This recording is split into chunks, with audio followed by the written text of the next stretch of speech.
Welcome back to Season 3 of the Sober Motivation Podcast. Join me, Brad, each week as my guests and I share incredible and powerful sobriety stories. We are here to show sobriety is possible, one story at a time. Let's go. In this episode of the podcast, we have Nisha, who shares her compelling journey of growing up as a first-generation South Asian American in a small town, navigating the complexities of fitting in and eventually finding a connection in sports.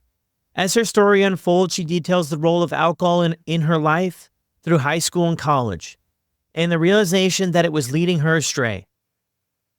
Through heartfelt support and reflections, Nisha shares how a call for help and the support of her family led her to sobriety and a fulfilling career as a counselor and sober coach. The conversation highlights the importance of community, the process of staying curious, and the continuous journey of personal growth and alignment.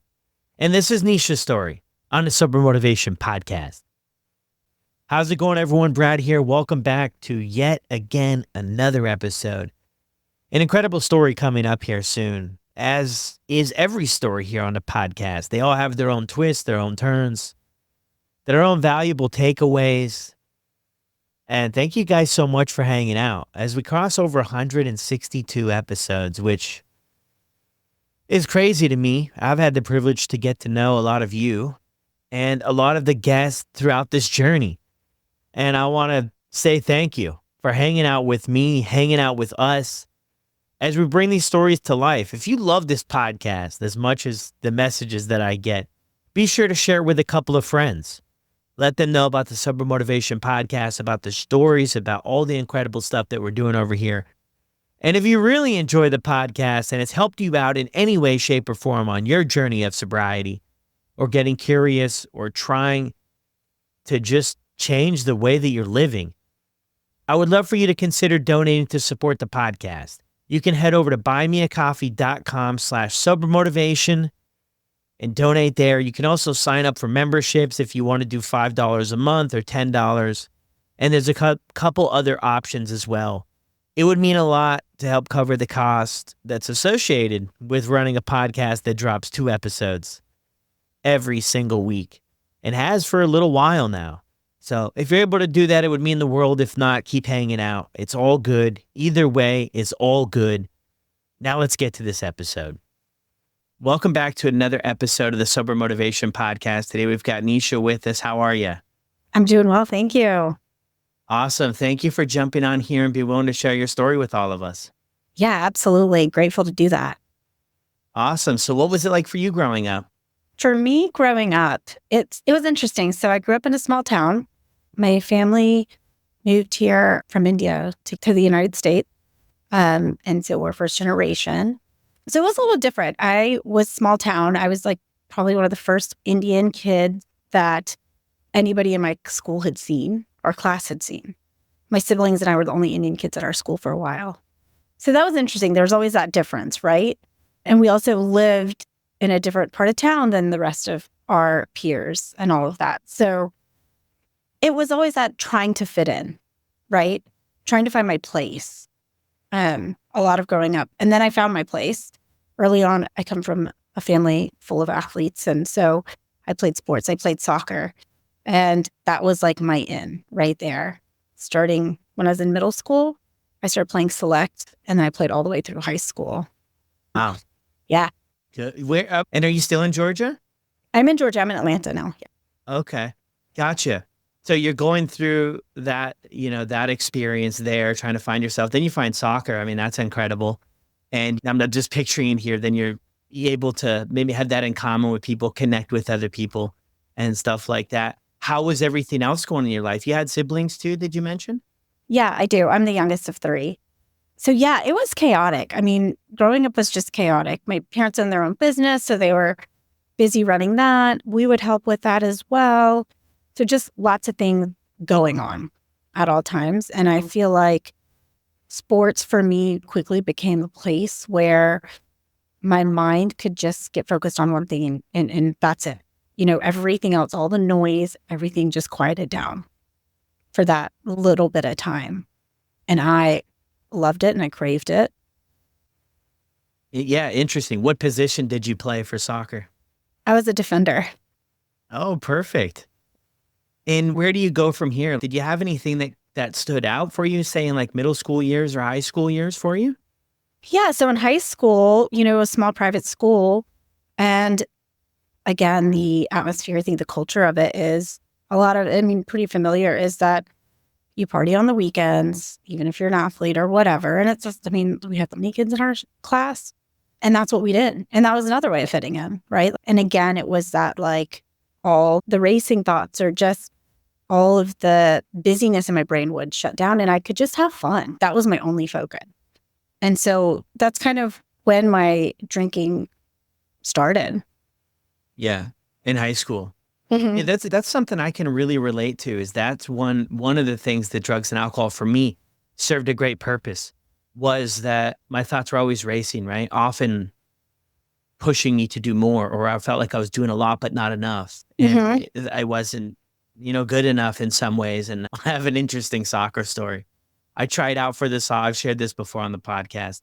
I tried out for the soccer team in eighth grade, and I was already in my life getting into a lot of trouble, in school suspension, out of school suspension, really getting in a ton of trouble with distractions and everything like that. Mm-hmm. And I tried out for the soccer team, and I really wasn't a good soccer player. But the interesting part of the story was everybody made the team except for me.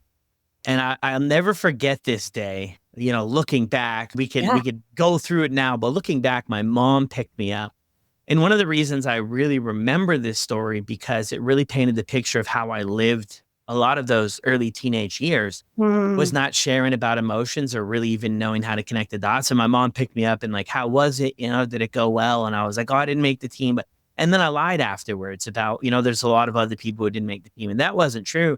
Right. But I was just bottling up those emotions of the hurt and the rejection. And then it kind of bled into other areas and just, in my own mind, reinforced that, you're just kind of not cut out for taking these risks, right? And then you get chopped down so many times of trying stuff. It's just, for me anyway, I just threw in the towel for years after that of taking risks for things. And yeah, I can relate with you. But that story, I can relate with you on the sense about things being really busy and just not being able to really find my way. Yeah, and I was lucky that I went to a small enough school that like kept enough eyes on me, And I think also I think we're studying, more and more studies are showing that like females that have ADHD and things of that nature it doesn't come out as obvious sometimes because we're able to contain so well. And I think also coming from a South Asian family, there's no such thing as that, or there wasn't back then. And I have super smart siblings. So as I always felt there's something like innately wrong with me. I thought, oh my gosh, they're so smart, I'm stupid, I'm missing something. For majority of grade school, literally until I was in high school. And I remember graduating and walking back from graduation with my sister. And she's, I have to tell you something. And I was like, what? She's, well, you're not stupid. She was like, you learned how to read late. And I was like, what? And she it was like, yeah. And she's, but now you're in a good college, so time to step up to the plate and you better make some really good grades and decisions. And I was like, okay. Just nonchalantly told me that. I was like, okay.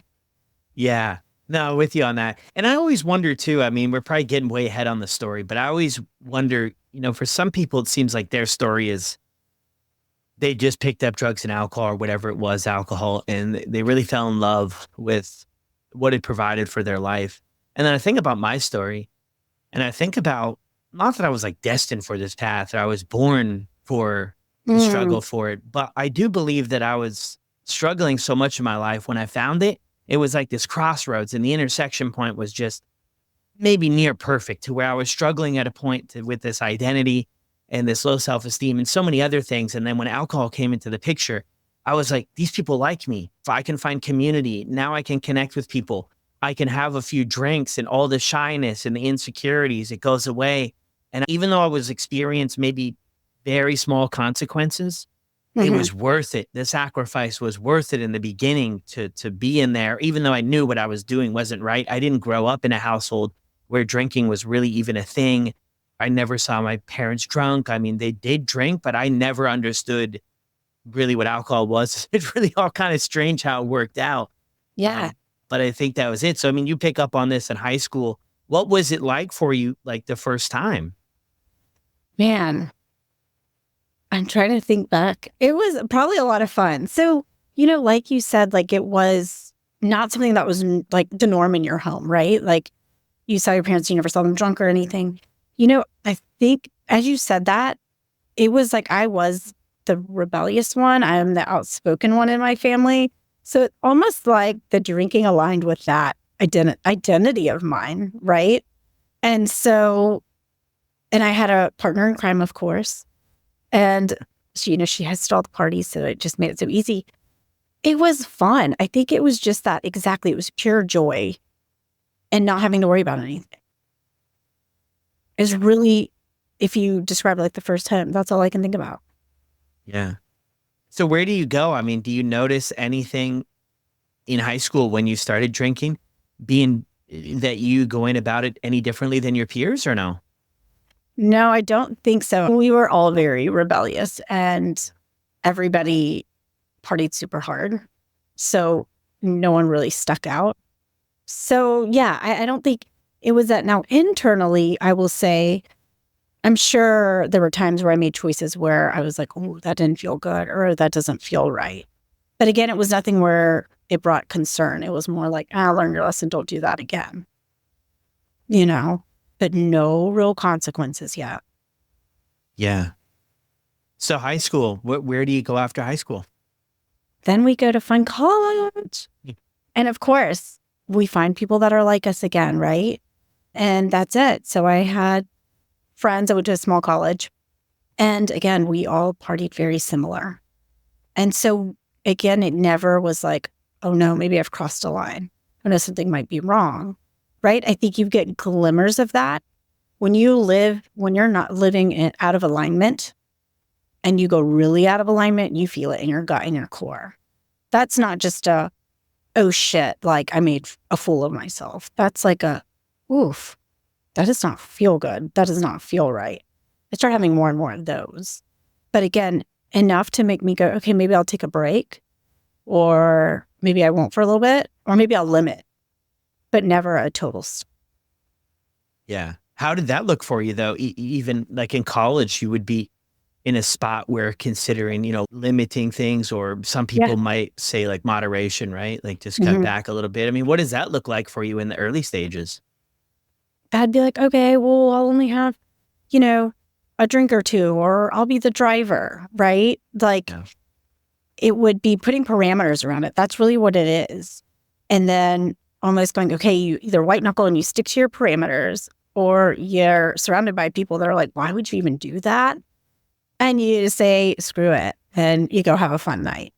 So that's really what it looked like for me. It's just that either over controlling, I think, or consuming as much as I want, or probably just not even going out, which is like removing myself from the environment. Yeah. Just to try to scale things back a little bit. Mhm. I think it's very common in a lot of people's stories. I think a lot of people maybe even try limiting or moderating without even realizing it, like maybe without it even being this thing that they're fully aware of, but kind of going back and forth on this battle about where's the line that I don't want to cross. But really, I think further in our journeys, like really having a hard time, the lines get blurred a lot. Absolutely. I hear that all the time, right? It's, I have my clients share that with me. I have other moms share that are like, wait, what? How do you not drink? Or, okay, I'm not going to have liquor. I'm going to have wine. They're swapping. They're doing the swaps. And I'm like, been there, done all of those. It doesn't work, right? Or it's, okay, well, what if I have people always ask, what do you want to drink? Like a virgin drink or whatever, there's non-alcoholic drink, something. I don't. Because they're not going to get you the feeling. I don't want to drink my sugar. I'd rather eat like chocolate, to be honest, right? Which is funny. But yeah, I think it's that we normalize it so much in society and it's so subtle to where it's not, oh, that's a problem behavior, right? I don't think it becomes a problem behavior when you go from I want to do it to almost like I have to, or it becomes like that's how I cope. So even that, it can start something as subtle as, oh, before I go to, some networking event, I like to have a drink while I'm getting ready. So then I'm calm. To then, and what doesn't seem like a problem down the road can then turn into one. Yeah, it can definitely switch. I even share in my story a lot of the time. It's really hard for me to even put a finger on when that switch took place. When it was just partying with buddies in high school to this point to where it's consuming it's the first thought I have every morning when I wake up. And Hmm. for me personally, the lines are blurred there. And I also share a story quite often too. After college, a lot of my buddies, like we partied a light. We partied together in a light. And I mean, I probably wasn't even the wildest. I mean, I was Right. up there. Yeah. What I noticed is afterwards, a lot of them just moved on. Like they did it. Hey, we did that. We got the t-shirt. It was a season in our life. It's kind of the college experience. And they went on to, start careers and do stuff. And then I went on and went way down even further. And I reflect back on that because I was always thinking early on, like, what was so different about me? Why were they able to just kind of flip the switch and move on with things? So it's really interesting. I mean, the high school years were maybe some of the hardest in my life. And now I have 3 kids and I'm thinking like that might be an old story. It's pretty hard these days with them. But and then college as well was tough, was challenging, right? About trying to keep, the car on the road in between the lanes. It Mhm, was mhm. really difficult at times to do that with all the stress and pressure. And then, you get through college and it's okay, what are you gonna do now? I had no idea what where I was headed. But did things progress for you in college? Yeah, they did. I mean, I think it became we would party more often, right? Like it was 3 days, then it's 4, and then it's 5 days a week. The culture is, "Oh, exam time. Let's like, when does everybody have their exams? Let's plan it accordingly." Right? Or who doesn't have exam? So yeah, I think the consistency of it increased as well as the amounts. And I think over a long period of time, and again, I think women have shorter periods before they like hit their rock bottoms usually. So it was pretty fast, but it wasn't in college because I did well in college. I got an amazing GPA. I got a degree in business and I loved it. I was like, I loved marketing. I love that part of that creative part of my brain. And so I was a nerd for the classes actually. So it wasn't, again, I wasn't struggling when it comes to society's standards of making grades and commitments and showing up for school. I was doing all of that, right? I was checking those boxes. I think that's what makes it hard is when you can check the boxes, meet all the requirements, you look one way on the outside, but on the inside, it's what's happening. And only you know that, or those that you share with. Yeah. And so I think post-college, it was like, okay, well, if I can just get a job, then I'll separate from the party life. Like, I won't need it. I won't be bored. Because then it became a boredom thing too. Oh, when you're bored, Yeah. right? Like, you party when you're bored. And then I got an awesome internship, but that wasn't enough. And I mean, ad agency life is also like adult frat life. So I just kind of carried that into my career too. Like, I picked a career that kind of does that. And then shortly after that, I was like, still, just that's when I kind of was like that, drink a night girl. A lot of people did this during COVID, right? Where at the end of the day, they'd be like, all right, I just deserve it. That's what I did. I just deserve it. And then I did a geographical change because if I change where I live and then I get an amazing job and I do all these things, again, which society tells me if I attain, I'll feel good inside. I'll feel whole inside. I'll feel enough and peaceful. And so then I decided I went out to California. But again, and that was a pause. And then I was able to get a job at a marketing agency out there too. So again, checking the box, like meeting those markers as a young adult, but then the drinking was becoming more consistent. Now spending more and more time alone too, which didn't help. And I think that's when it really just hit it head on. And I was like, okay, I can't continue doing this. This is not, I lost myself. I really did. Yeah. Thanks for sharing that. And I love that you mentioned that too, because we hear that a lot. Check the boxes, right? If we accomplish this and we make it through that, it looks like from the outside for a lot of us that things are together. But I think you brought up that other extremely important thing that I think we may ignore for a bit, that internal battle. That's what I kind of refer to it Yep. as to where, and I think you mentioned another word earlier that really lines up with it.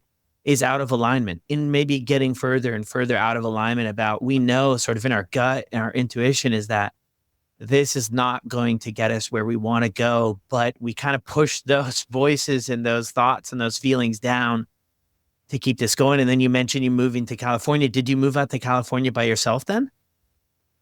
Yeah. So I have some family out there, and it was kind of like I did a trial of, if I get a job in 3 weeks, I stay out there. If I don't, then I come back home.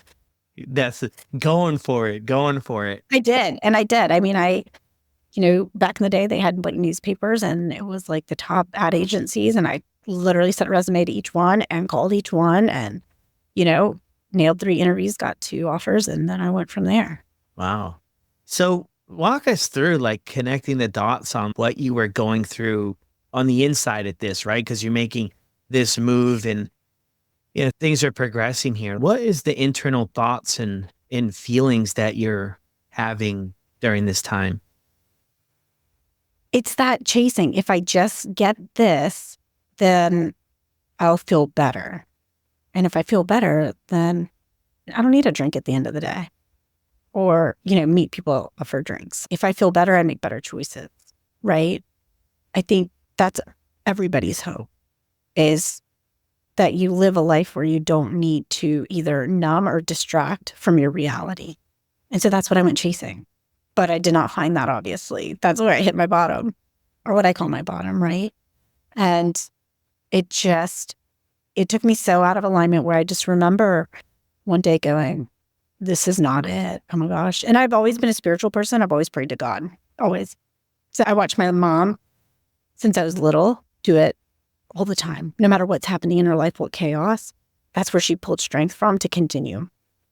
And so it wasn't forced for me. I watched her. And I think through that, I had my connection. And so I just remember just having that moment and, God, help me make better choices. Like, what the heck? This isn't working. Everything I'm trying is not working. Help. And I tell this story funny. I just remember like calling my dad and be like, hey, Dad. And he's like, hey. And I was like, I have a problem. I need help. And he's, what? And I was like, I think I just party too much. And it's just, I'm not making the best choices. And he literally was like, you like need to pray to God. And I was like, Dad, I prayed to God and he told me to call you. I could hear the oh shit in his head being like, what? Because I was the first of anybody to talk about anything like this out loud in my family. Now, we have family history of it, but it's always tucked under, put under the rug. No one talks about it out loud, and especially not a female. What are you talking about? But I will say that, once my family got a clear picture and I became honest, they rallied around me and definitely just supported me however I needed to get sober and really, take that step, but then stay on path. I was having this discussion with a friend actually 2 days ago. Like, why did you not turn back? And I said, because I think that lifestyle was so out of alignment that once I was able to actually separate myself from it, it really wasn't tempting anymore. Yeah, it loses its attractiveness from all the ads and everything else too. I was saying, and not saying that life hasn't happened and I haven't had hardship and pain, but nothing to where I have to go back to. Yeah. Was the drinking causing a lot of pain for you in your life? At the end, yeah. If it wasn't, I would have kept doing it, right? As I think anybody that I think is like on that cusp or that sober curious, it's like you want to, but you want to stop, but you want, it's like that. But no, it turned me into a person I didn't recognize. Yeah. And I didn't like that. And I knew deep down in my soul, I think you said this earlier on, that I knew that I was meant to do something with my life. And if I was going to do it, I had a purpose. I didn't know what it was. It wasn't going to be continuing down this road. Yeah. So I knew there's something out there that God had for me. I just didn't know what it was yet. But you had the hunch or the nudge there that alcohol was not going to get you there. It's so interesting too, right? Because I think it's a thing that we don't always talk about is I kind of share in my story at times about the disconnect, right? Because I was drinking, having fun, and I really was convinced for a while that it was helping further my connections. It was helping me get better connected with myself, right? Because you get a few drinks in you, you might share a few personal feelings or stories with people that you might not otherwise do. And it was like, oh yeah, we're releasing this stuff and we're connecting. And what I realized looking back is that I was just completely disconnected from myself and from the world and from anything that I could aspire to be or to have dreams or to have goals. My confidence was completely shot. And when I first started, I shared a little bit of my story there, how it boosted my confidence and Uh-huh. but I was on top of the world and I was like the cool guy for once and I fit in for once in my life and I had a purpose in a community. And then it slowly pulled the rug out from under me about all of that Mhm. stuff that I believed it was providing for my life.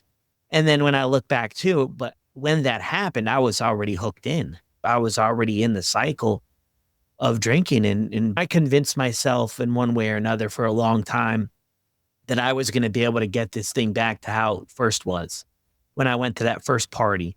And Mhm. everybody loved me and they got my phone number and I was just part of the crew. And I never could get anywhere close back to the way it once was. Yeah, and I think that's like the hope, right? That's that controlling of like managing how much or when, right? Or what day of the week.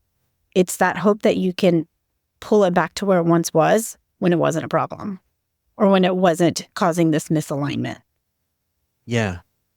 I'm just curious on that too. Your thoughts on once we started, I've been thinking about this a little bit, and this is quite random, but I've been thinking about it. When you start to experience those thoughts of, can I moderate this? Or you get into that stage of that back and forth, I kind of refer to it as like being on the fence. I think a big part about getting sober for me was I had to decide. I couldn't be here and I couldn't be there at the same time. Of course, there was a Mhm. process that I went through to get there. But I'm just curious if you've come across anybody in your experience that was at that point of experienced consequences and they were able to turn the ship around and make this thing work out. Thinking about this, I'm like going through the Rolodex of people that I know or that I've worked with because it's been a variety. And I will say I have not.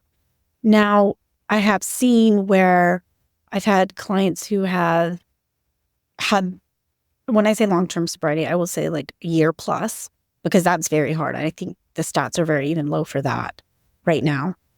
And will then go out one time, and the guilt, the shame of like, did I do this? And then they stop again. But they also have the skills, the tools. They have me as a coach to help them get back on the horse, right? I think when you can stop that beating yourself up, that guilt and that shame that eats you, and you can go, you know what, I did this, but we reset the next day, it stops. But I've never seen somebody consistently be able to do that. No. Yeah.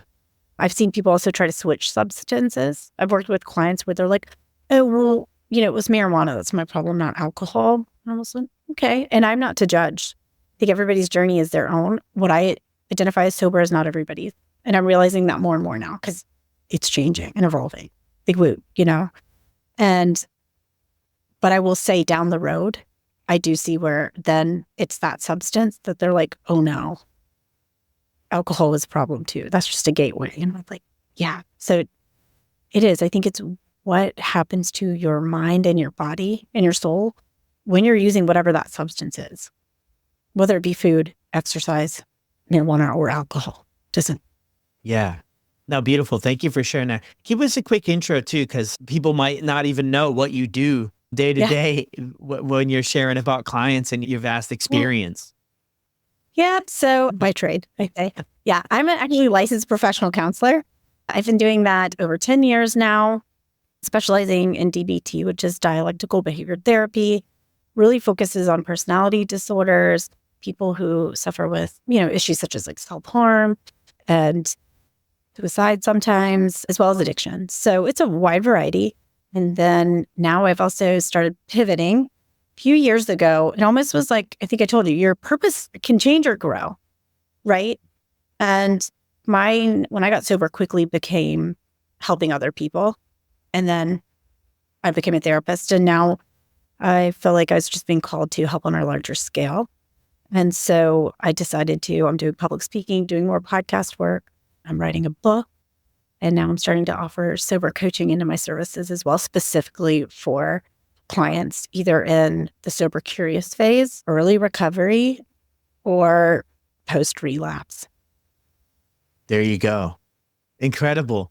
Yeah, I love that. I mean, you evolve, right? I mean, that's the hope anyway, right? That we. I say this all the time. The girl that learned how to read late, that struggled so much in school, never had I imagined that I would be writing and like actually writing it out. Cause like nowadays you can get like ghostwriters and all sorts of stuff. No, like actually wrote the thing. So when I reflect like that, I never would have said day one of sobriety that I would be doing that. I had no idea. I just knew I was meant to do something different. I didn't know what it was going to be though. Yeah, wow. Writing terrifies me. I was scared of writing. This was years ago when I started this whole like online journey of things. I did 20,000 pages of a book and then I shelved it, but it's a long story. Maybe one day it'll come back. Who knows? Maybe I'll be. Oh my gosh. I was about to say, we're going to talk offline about this. Okay. Yeah. Thank you for that. I'm thinking back in your story a little bit too, right? You make that phone call to your dad, I need help. I mean, that takes a ton of courage, and especially your situation and maybe the thoughts and, women, culture, everything. And we're not talking openly about this. I mean, how do you muster up that courage to do that at that point in time? I mean, I don't think I had a choice. I didn't know what else to do. And my dad has always been the place where if anything goes sideways, you can go to my dad. He has a rebel side of him. So he always understood that I toe the line. I would say he didn't parent me like I'm making a generalization, but a typical South Asian parent, right? Where my mom like had these like fit in this box. My dad knew I was never going to fit in a box. So he'd always kind of just be like, let her be. She'll always come back, but just let her be. Because if you push her too much, she'll just go. You know what I mean? And turn my head and wave, the rebellious side of me. And so he knew that. He knew how to parent me. He knew how to create that space of, a smaller example is in college, I had my leg broken. My leg got broken playing soccer. Played all these years, intramural, girl cracked my shin, leg broken. Well, I didn't call my parents because I just thought it was a bruised bone. But I called my dad at 2 a.m. I'm like, hey, Dad, I'm in the emergency room. And he's, what? And I was like, my leg's broken and we have to see a surgeon in the morning. He's like, huh? And I was like, don't tell Mom, okay? Just come meet me in the morning. Come get me from school and take me to the surgeon. It was just so funny. But, and then on the ride home, he's like, you have to go home and see your mom, right? And I was like, I knew she was going to get mad at me for playing for fun and getting injured, But it's just one of those things where he's just like, all right, let's deal with whatever it is. Just tell me what it is and then we'll deal with it. Yeah.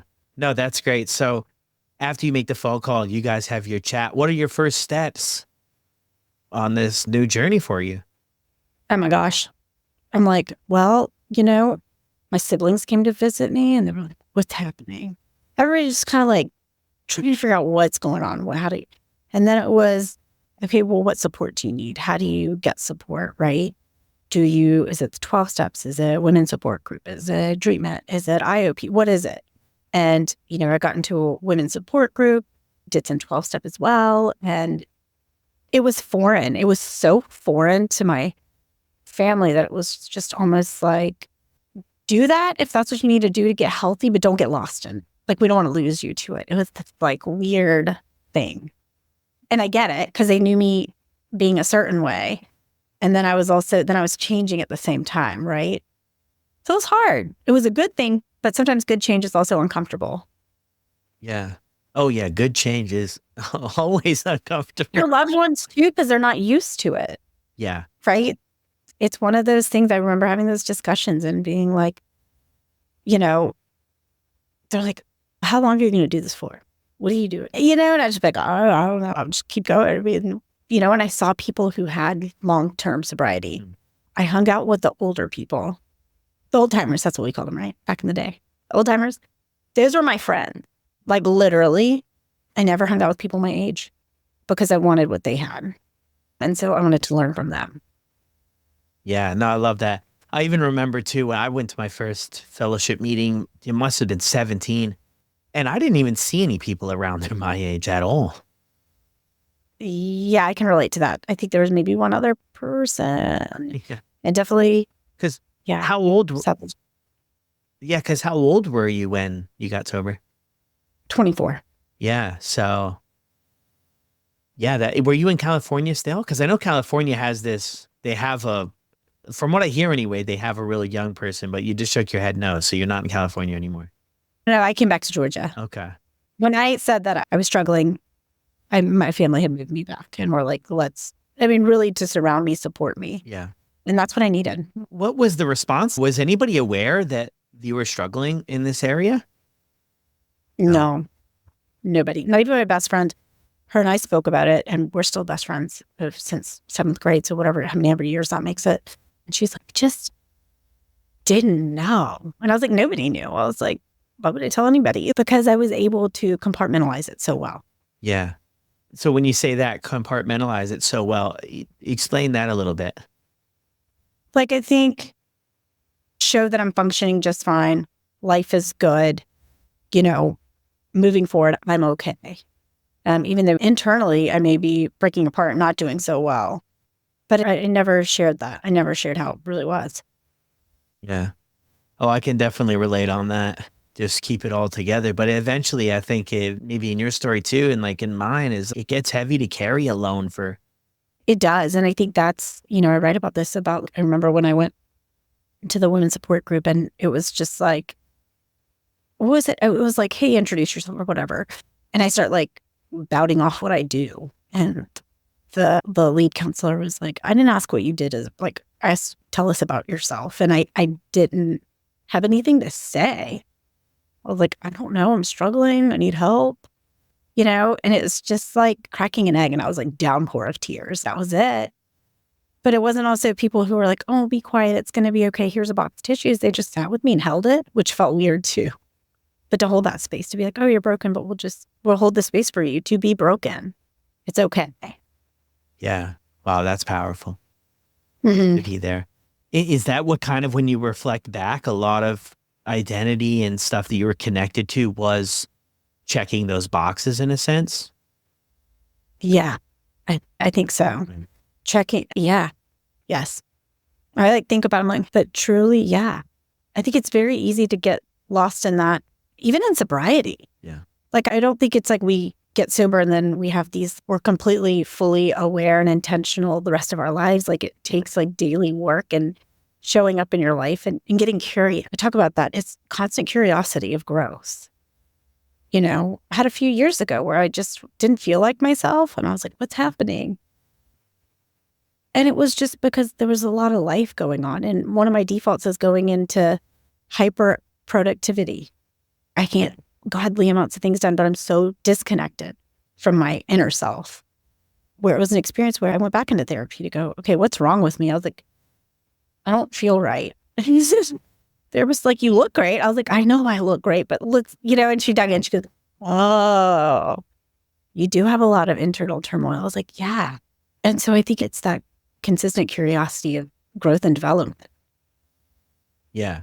No, I mean, that's so important, right? Because when I go back in my story, I thought just removing the substances, it was, that was going to be the challenging part. And like for the first couple days, weeks, months, I mean, that was very hard. Don't get me wrong. That was really difficult. Yeah, for sure. But here come the emotions. And here comes this tornado of years. And here comes all of this other stuff that now is not just going to go away, and that I've been drinking, using drugs to avoid for many years. Now I can't do that. And now I've got to show up and deal with this stuff in a different way. And it's like learning how to do that.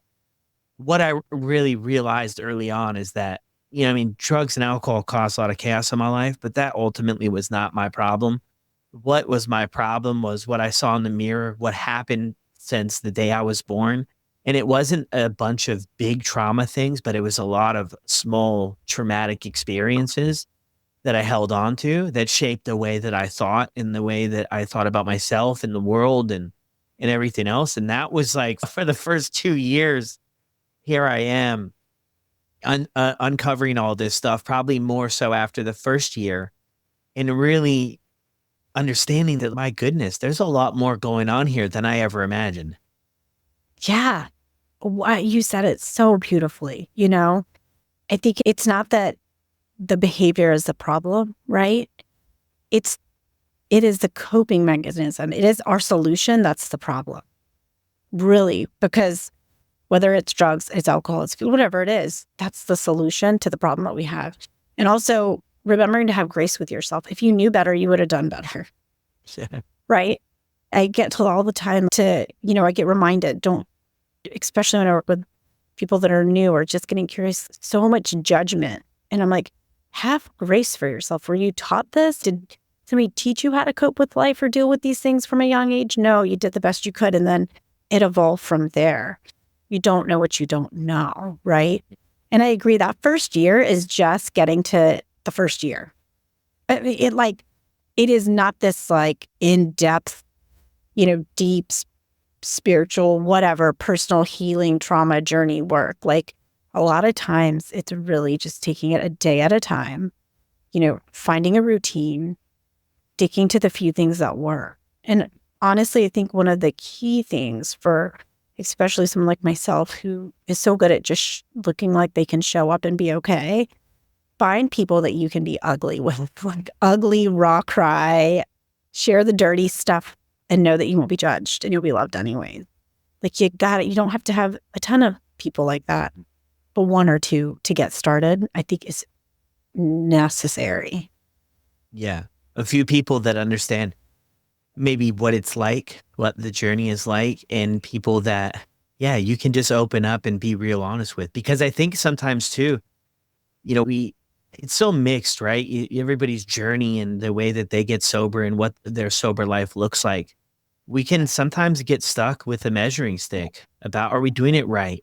Is this how we're supposed to do it? And I think it's so important to have those people so that you can bounce off about where you're at and they can just nod their head and say, you know what? We know what it's like. We've been there and this is going to work. I love that so much, what you said too, going back to give yourself grace, because I think that is so important. And I kind of coined this term or heard it somewhere about letting yourself off the hook a little bit.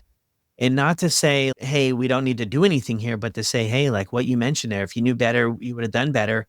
And we need to learn the tools about how to move through this thing. But beating ourselves up, I just don't see it as really getting us anywhere.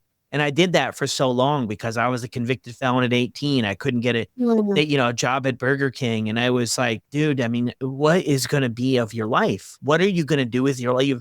You've just been kicked out of college for the third time. You're living on your brother's floor. You don't have a bank account. I was just going through all this stuff. And I had this early mentor in my story, which was just incredible. And he was just like, you know what? You can't change any of that stuff. But I'm telling you one thing, if you don't get sober, that stuff is just going to continue. That's going to be your life. And I mean, it can be the rest of your life, or you can, do something different with your life. And it was the first time I sat down with this guy. He invited me over for dinner with his family, right? And this guy was just heavy into substances, turned his life around. He was wearing a shirt and tie. He had this beautiful place. And here comes me living on my brother's floor. Everything I own could fit in a single suitcase. And this guy I was just like, there's just no truth to this story. But it was true. And it was true about what could be done. And it was going to take time. But I actually, in that moment, believed him that maybe my life could look different. It was only a sliver. That it was really the first time where I was and I think that's just the importance of what you mentioned about getting connected with a couple people that you can be like that with. Yeah. And that are honest, as well. I think one of the lessons I got early on was from one of my mentors was oh, I don't feel like, I think I was supposed to volunteer or something. And I was like, I don't feel like it. It was a rainy day or something. And literally, I texted that and I get a text back. I'm like, oh gosh, she's going to respond to me. And she was like, well, if this was, I don't know, a grand opening for a bar and there were free drinks, would you muster up the energy to go and do, brunch and cocktails? And I was like, you have your point.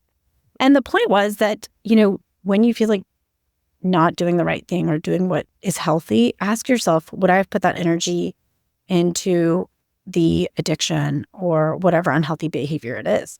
And if the answer is yes, well, then you know what to do, right? We often so forget that. But at the beginning, I think that was one of those saving graces for me is I made sure to put, if not more effort into getting healthy than I did in staying where I was. Yeah. I love that. And that's so true. I mean, you can often think about it. You drum it up, you see it a lot, right? If we put in the same effort this way that we put that way, or even for some people, for me in my story, if I would only put in even half of the effort I put into to carrying on the madness, I would have landed in a really good spot. And that's a great perspective shift to have. So, I mean, you go into this therapy and you go to AA meetings. And I mean, what's this all look like for you, though? Because you mentioned before we jumped on the air, you're either at 16 years or you're coming up to 16 years, Yeah. which is incredible. Thank Are you. you surprised by that at all? I want to say no, but I don't want to come across cocky either. And the reason I say no again is because of the whole thing of living in my purpose. If I didn't know my place in what I'm doing or in this world, then I'd say, yeah, it'd probably be harder. It'd be a luck. But because I do know my path, and I think it is a big part of it is that making a difference, giving back. So I'm not surprised. One of the things that I say a lot is, create a life that you love living so that it doesn't seem tempting. And slowly but surely over the years, that's what I've done. And so, yeah, I think early on it was a lot of support groups, a lot of like coffee with people that are sober, learning, like just soaking in as much as I can. How do I live this way of life? Right? How do you live life on life's terms without having a numbing agent? Like coping. How do you learn all these skills? And that had evolved. And I did my own therapy work. I mean, just throughout the years, depending on what comes up, life. I think parenthood, as you probably know, can bring up all sorts of stuff. And you're back and you're like, I thought I dealt with this. And then you're like, nope. Oh, it came back up, right?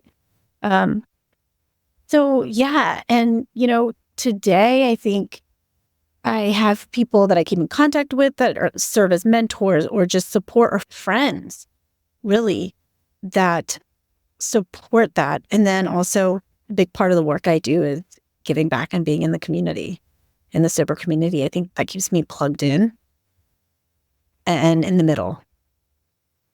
Yeah, it keeps you connected. Yeah, I'm with you on that too. It is so helpful to be around. And I mean, I find too, it really helps me to hear those stories about people who are at the beginning as well. And it just helps, not that I live there anymore, but it just helps refresh if I ever get confused about how things were, it just keeps it fresh, Yeah. And I think because, like we said, like I was telling you earlier about telling my story, and I was like, whoa, it was so different. I almost felt disconnected from it emotionally because it was so long ago. Where I think, like you said, when you do work with somebody that's new or somebody that's on the fence, it almost reminds you of that. It does elicit those emotions again when you see it in somebody else. Yeah. Because sometimes you can't get far removed from your own. Yeah, 110%. I'm curious too, because a lot of people, I don't know if they're resistant to therapy, but maybe not understanding how it can be helpful for them. I'm just wondering if someone's listening to this episode and they're just like, maybe it's something I want to try, maybe not. I mean, what are your thoughts on that? If you're contemplating it, I always say, why not give it a shot? Because there's something in you that is seeking whatever it is that therapy has to offer. Sitting in front of another professional, whether it's just having somebody to listen, needing specific guidance, or actually helping you work through something, right? So I always say, if it's on your radar, get curious. You don't have to commit to it. Finding a therapist is like trying on tennis shoes. You got to try on a few before you find the right fit. But then when you find the right fit, it clicks and magic can happen. That's what I was called. It's like one of my clients who stumbled in on me. She came in looking for Xanax. She didn't even know. She thought I was a doctor that prescribed, which I'm not. And first session, I was like, she's like, yeah, so what are you going to prescribe me? I was like, I don't prescribe. And then I was like, okay, well, 24 hours. I always give people 24 hours. I was like, let me know if you want to come back next week. She's like, I'll come back. And, a few years later, we always joke about it. She's like, man, I came looking for Xanax and I got a whole bunch of skills. I don't take Xanax. I don't smoke and I don't drink. And it's like our running joke. So if you're going to stumble in, just stumble in. You never know what's going to happen. Yeah, I love that. And that seems like it's been a theme from your share here today. It's about just staying curious in different areas of life, right? And Yeah. seeing how things land, right? But yeah, I love that. Mhm. And I mean, therapy for me has always been, it's it's so interesting how my experience with therapy has transitioned. I remember I had this therapist when I was 18 and I just got out of my first residential program. I was there for 12 months and then I was starting to slip. I was slipping really bad. And this guy, he did it in his basement in this lazy boy recliner. And he just called me out. And I disconnected from it. And it was a learning experience there about, Mhm. like that's going to be kind of part of the process of things. And it just evolved. And you're right. It is so helpful to connect on that. Yeah. So thank you so much for jumping on here and sharing your story. Is there anything you want to share before we sign off? You know what? Take it honestly one day at a time. Even if you know that it doesn't work for you today, then just make that choice today because you don't know what's going to happen 5 years from now. 5 years from now, it may work for you, and that's okay too. But if it's not working in this moment, then just change that. Focus on short term. Don't worry about the long term right now. Yeah. Beautiful. And how can people follow up with you or get a hold of you if they want to after the Yeah. show? Yeah, you can either go to theniche.com, which is my website, or you can follow me on Instagram at Nisha JP. Beautiful. Thank you so much for joining today. You're so welcome. This was a pleasure. I enjoyed it. Thank you. Well, there it is. Another incredible episode. Thank you, Nisha, so much for jumping on here and sharing your story. And huge congrats on everything that you're working on these days. If you guys enjoyed this episode or any of the other episodes on the podcast, be sure to leave a review. Head over to Apple or Spotify. On Spotify, it's so easy.